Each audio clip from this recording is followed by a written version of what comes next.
The treatment of activists from the Mothers Against Genocide protest group is an absolute disgrace. Arresting peaceful protesters and then putting one of the women through the shame of a strip search and a cavity search. But there's a lot of people saying that does this mean that Ireland is becoming authoritarian? You see, the cops have always been like this. I mean, go talk to the family of Terence Wheelock, who at the age of 19 was taken into Store Street Station, didn't have a mark on him, comes out in a coma and later dies. You see, the cops operate under a philosophy that they're defending a thin blue line with barbarism on one side and civilization on the other.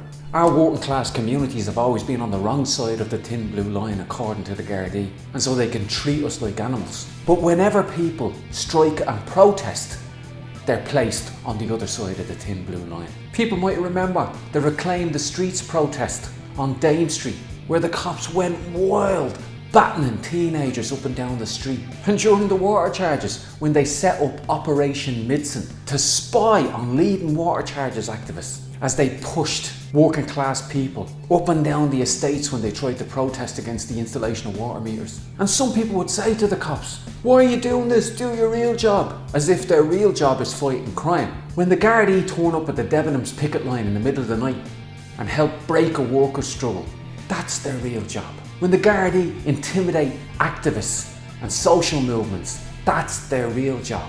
Police forces all over the world were set up in the early 1800s, not in response to crime, but in response to protest. They've always been directed against us. Defending a corrupt system is a corrupting job, and any future rising by working class people will be opposed by the Gardaí. The corrupt Irish state has always been authoritarian, and that's one of the reasons it needs to be broken.